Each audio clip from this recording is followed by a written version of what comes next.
O porquê de você estar realizando o seu Dharma virá depois. Nesse ponto, Krishna está simplesmente dizendo: é o seu dever, realize-o. Mas Arjuna, como a maioria de nós, tem problemas para se entregar. Ele ainda se agarra a um grupo de preconceitos sobre como ele pensa que as coisas devem ser. E, inevitavelmente, isso atravessa o caminho da realização do seu Dharma. O mesmo acontece conosco. Por exemplo, me abri para uma viagem espiritual, vindo de uma tradição intelectual, e como sou um intelectual, me liguei muito às práticas meditativas, porque elas parecem ser a essência. São tão diretas, organizadas e puras. Minha mente ficou impressionada com o sistema como um Abhidhamma, cheio de belas categorias e tão intelectualmente refinadas. Eu estava certo de que a meditação era o meu caminho espiritual. Mas então encontrei Maharaj, e o meu jogo não foi mais o mesmo. Aconteceu que o meu caminho não era o que eu pensava que seria. Mas não desisti com facilidade. Por um longo tempo, continuei a tentar fazê-lo funcionar da maneira que imaginei que uma viagem espiritual verdadeira funcionasse. Como disse a Maharaj: Maharaj, como desperto a minha Kundalini, a minha energia espiritual? Pensei que ele me diria algum segredo, um ensinamento interior como medite com esse antigo mantra. E ele disse: alimente a todos. Alimentar todos? Respondi. Alimente a todos e sirva a todos. Maharaj, para despertar minha Kundalini? E ele disse: a Kundalini pode ser despertada pelo toque de um guru. O guru pode somente pensar sobre isso e a sua Kundalini será desperta. Não se preocupe com isso. Simplesmente alimente as pessoas e sirva a elas. Ele estava dizendo para mim: cumpra o seu Dharma. E o meu Dharma não era a meditação. Com o tempo ficou claro para mim que o meu yoga é a devoção e o serviço. E que o meu Dharma é a devoção e o serviço. Goste ou não. Esse é o meu Dharma. É o que me foi dado para trabalhar. Mas levei um tempo para aceitá-lo ou para me entregar a ele. Arjuna está na mesma situação difícil aqui. Ele não gosta do Dharma que está encarando no campo de batalha. Tem as suas próprias ideias sobre o que gostaria que fosse o seu caminho. Porém, gradualmente, começamos a compreender que seguir o nosso caminho não nos levará para onde gostaríamos de ir. Reconhecemos que o nosso Dharma é a nossa rota e começamos a nos entregar a ela. É isso que Krishna está aconselhando Arjuna a fazer. Essa é a roda da lei colocada em movimento. E o homem vive, na verdade, em vão, se em uma vida pecadora de prazeres não ajuda a sua evolução. Mas o homem que descobriu a alegria do Espírito e que no Espírito encontra a satisfação, esse homem está além da lei da ação. Esse é um ponto interessante. Quando você age totalmente por Dharma, você fica além da lei da ação. Quando se entrega totalmente ao seu Dharma, você não está mais agindo para lutar, mas a partir do Espírito. Quando isso acontece, você não está mais criando karma para si. Age somente para realizar o seu Dharma, e não a partir de um motivo pessoal. Por isso o karma não acumula. Mas não é só isso. Você não somente para de aumentar a conta do seu karma, como toda a relação com a sua vida muda. Tudo passa a ser uma aparência, um teatro.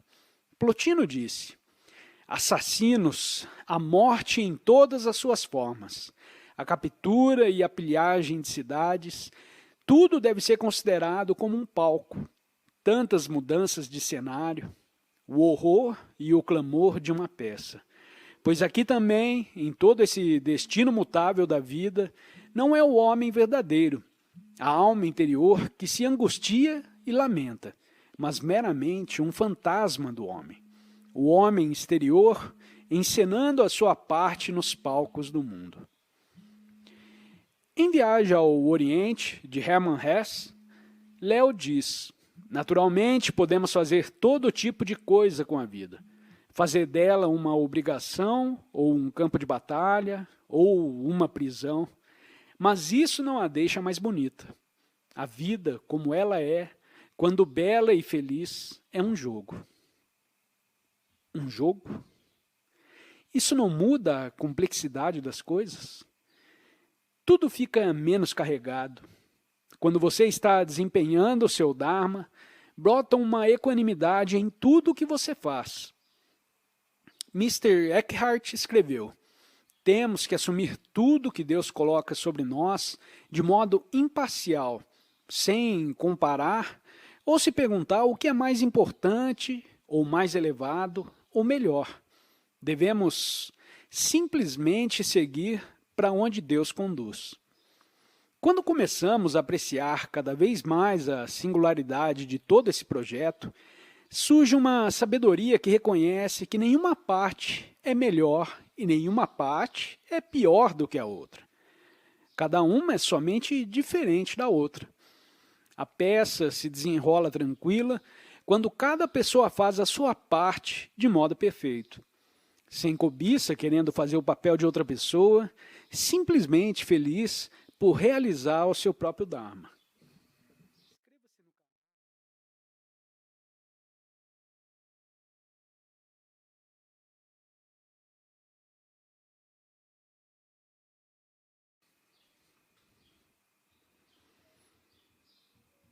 Nas pequenas aldeias que visitei na Índia, onde viver o Dharma ainda é uma força verdadeira, não vemos tanto tipo de ambição e inveja que estamos acostumados aqui. Vemos o varredor totalmente engajado em ser um varredor perfeito. É a parte dele. E ele não fica dizendo: vejam como eu sou um bom varredor. Ele simplesmente varre da melhor maneira que sabe. E ele espera que o lojista seja um lojista perfeito e que o primeiro-ministro seja um primeiro-ministro perfeito. Não fica querendo ser o lojista ou o primeiro-ministro. Sabe que isso não é o seu Dharma e está vivendo o seu Dharma e esperando que cada um viva o seu. Até certo ponto, isso é somente um ideal. E só funciona de modo perfeito quando todos vivem no Espírito. Mas o fato interessante é que quando estive próximo de pessoas que desempenhavam harmoniosamente a sua parte, com frequência senti nelas um tipo de contentamento que não está acessível para nós aqui no Ocidente. Um tipo de quietude interior. Parte da luta desesperada é liberada. Podemos ver que existem maneiras de desempenhar os nossos papéis sem realizá-los tão integralmente. Na verdade, não é necessário levar a vida de modo tão pessoal. O homem que conhece a relação entre as forças da natureza e as ações, diz Krishna, vê como algumas forças da natureza agem sobre outras forças da natureza e não se torna um escravo delas. O seu corpo, a sua mente, a sua personalidade, tudo isso é parte da natureza. É o que acontece de acordo com uma lei. Por que você fica tão tenso e inflexível em relação a isso? Deixe se manifestar em harmonia e não lute tanto contra ela. Viva sua vida de modo mais leve, mais impessoal. Não se deixe aprisionar, deter-se tanto em seu melodrama. Todos nós adoramos os nossos melodramas. Cada um de nós tem um. Todos pensam que existe algo fazendo alguma coisa, ou alguém pensando algo, ou alguém desejando uma coisa. Preciso fazer sexo hoje à noite, senão morrerei. Estou tão sozinho, não consigo meditar. Sou tão alto. Ficamos todos envolvidos em nossos melodramas, tão ocupados pensando que somos atores, tão ocupados pensando que estamos fazendo tudo, mas é somente a manifestação da lei acontecendo. É engraçado. Mas para ver isso, para começar a apreciar o aspecto que segue essa lei se desenrolando, precisamos desenvolver um pouco de perspectiva. Uma bela meditação pode ser pegar uma semente e enterrá-la em um pouco de terra.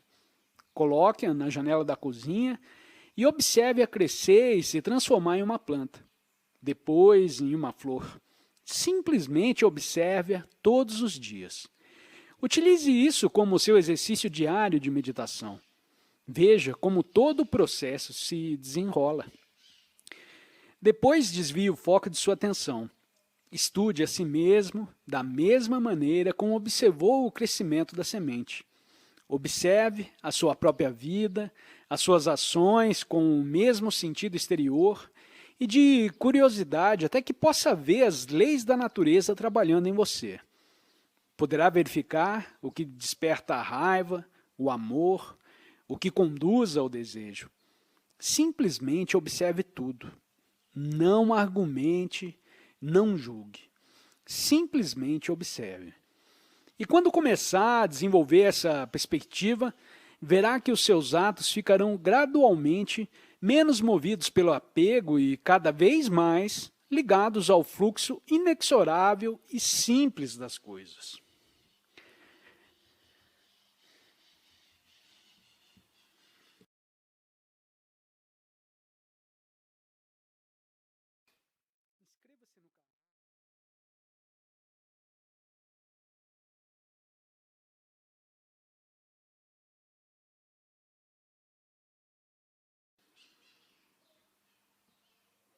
O argumento de Krishna para realizar o seu Dharma e fazer a sua parte é a estrutura para um dos maiores temas do Gita, a prática de que é chamado de Karma Yoga. Até agora, Krishna tem persuadido Arjuna, dizendo a ele por que deveria lutar na batalha. Agora, começará a explicar a maneira como deve fazer para agir. Isso é, o contexto a partir do qual ele deve entrar na batalha. Na verdade, ele irá definir a técnica através da qual nós transformamos as nossas ações, colocando-as em harmonia com o nosso Dharma.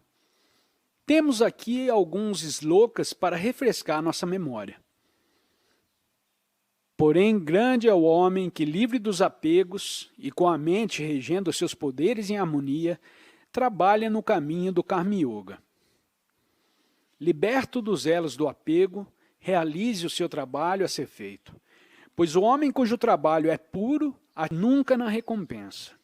Não trabalhe pela recompensa, mas nunca pare de realizar o seu trabalho. Mahatma Gandhi nos mostrou como é isso na prática. Ele disse, quando a cada ação é preciso conhecer o resultado esperado, os meios para atingi-lo e a capacidade para realizá-lo, aquele que estiver equipado para isso, mas sem desejo pelo resultado, embora totalmente absorto pela devida realização da tarefa colocada diante dele, disse que esse homem renunciou aos frutos da ação. Quando tivermos feito isso realmente, renunciado aos frutos da ação, estaremos finalmente livres para agir em qualquer direção que formos puxados pelo nosso Dharma. Não estaremos mais sendo puxados e empurrados para outras direções pelos nossos apegos. Não tiraremos nada dele. Agiremos exclusivamente para realizar o nosso Dharma. Porém, como poderemos saber quais os frutos a esperar? Como sabemos o que se espera que aconteça? Até atingirmos o local onde podemos ver todo o alcance do padrão kármico, não temos ideia de qual seria o melhor resultado para nós e para os outros. Me preparo para dar uma palestra e pode ser que ela seja um desastre. Todos se levantam e saem. Isso é difícil para um conferencista se você estiver preocupado com os frutos da sua ação. Vou embora me sentindo humilhado, abatido, meu ego está esmagado. Essa experiência queimará dentro de mim, e lentamente aquela humilhação e perda continuarão a crepitar em meu interior, até que, após um tempo, começo a encará-la como um dos maiores ensinamentos de Maharaj. Ótimo!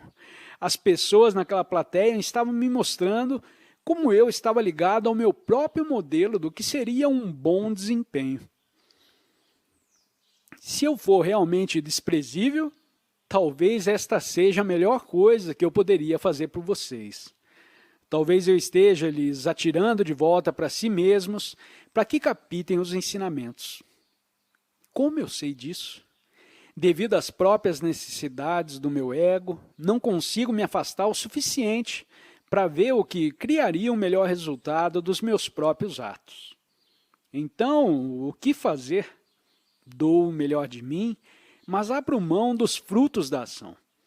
Se não sei o que se espera que aconteça, provavelmente será melhor se eu não me ligar muito a um resultado em particular. Presto atenção para ouvir qual deveria ser o meu próximo passo. Realizo os meus atos da melhor maneira que posso. E qual o resultado? Bem, será como tem de ser. Interessante e nada mais. É uma questão de soltar as expectativas.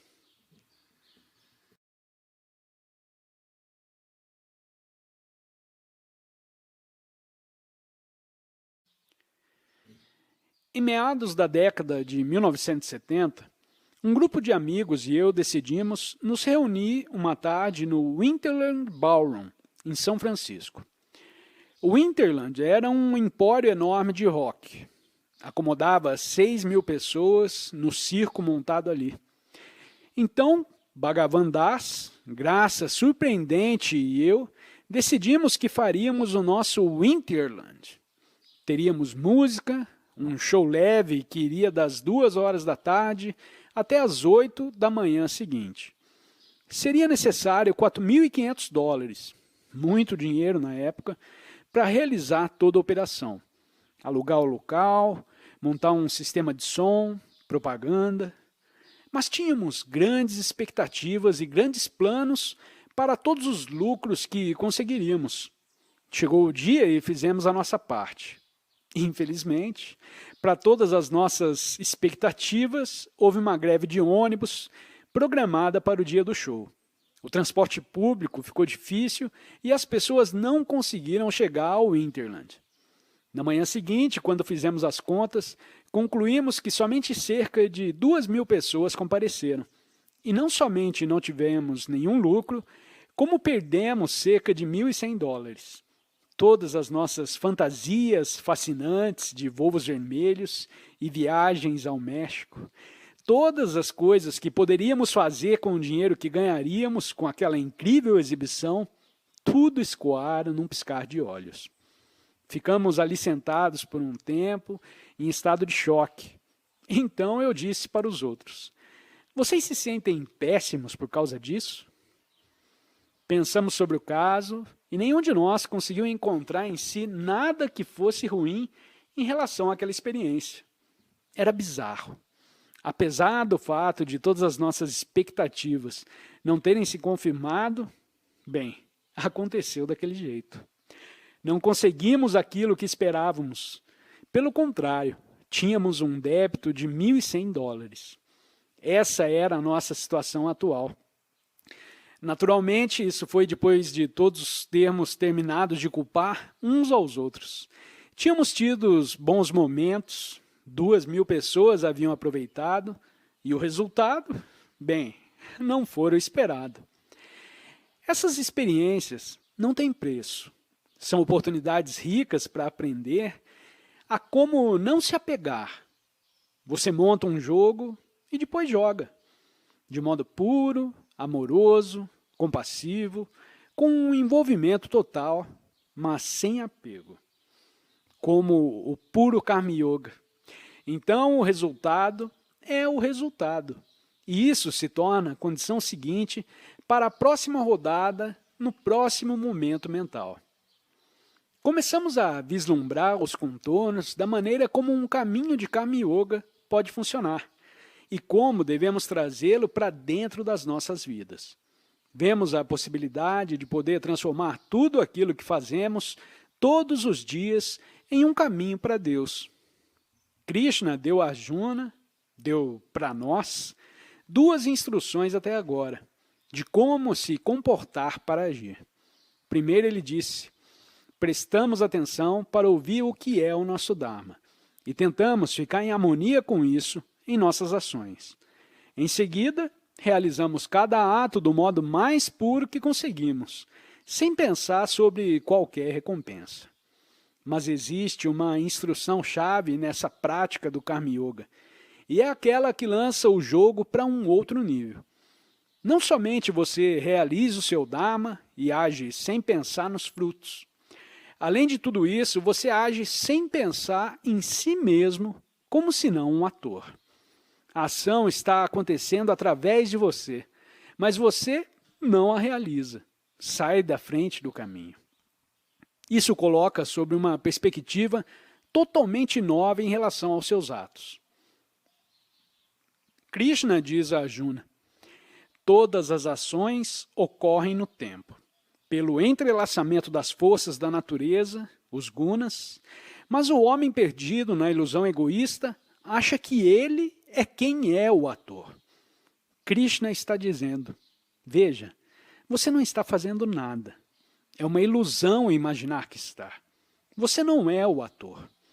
O que está acontecendo é somente a soma total das milhões de leis agindo através de você. Quando você compreender e realmente aceitar isso, estará livre, porque o seu sentido de um eu agindo no mundo foi desfeito.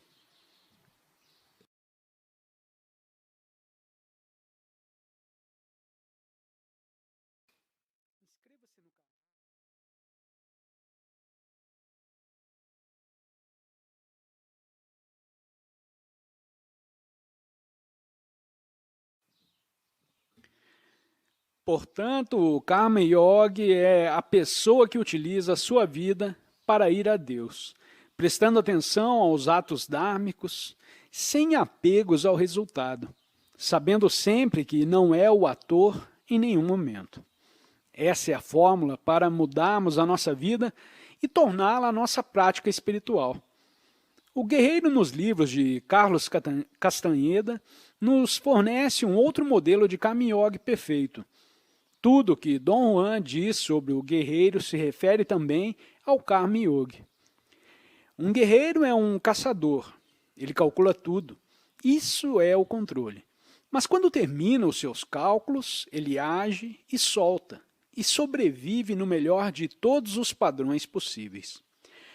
A disposição de um guerreiro pede o controle sobre si mesmo e, ao mesmo tempo, pede o abandono de si mesmo. Podemos ver nisso a descrição de algumas das qualidades que surgem em nossos atos quando não estamos preocupados com o resultado e nem ocupados em sermos os atores. Existe, por exemplo, um senso de equanimidade.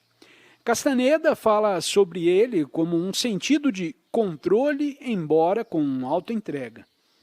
Há uma grande espontaneidade e, ao mesmo tempo, uma qualidade de atenção amorosa, porque cada ato é a nossa oferenda, a nossa flor colocada aos pés de Deus. Se agimos a partir daquele lugar, ela aparece em cada coisa que fizermos, até mesmo nos atos mais simples, como preparar uma xícara de chá. Gurdjieff costumava dizer: se você puder servir uma xícara de chá de maneira adequada, pode fazer qualquer coisa.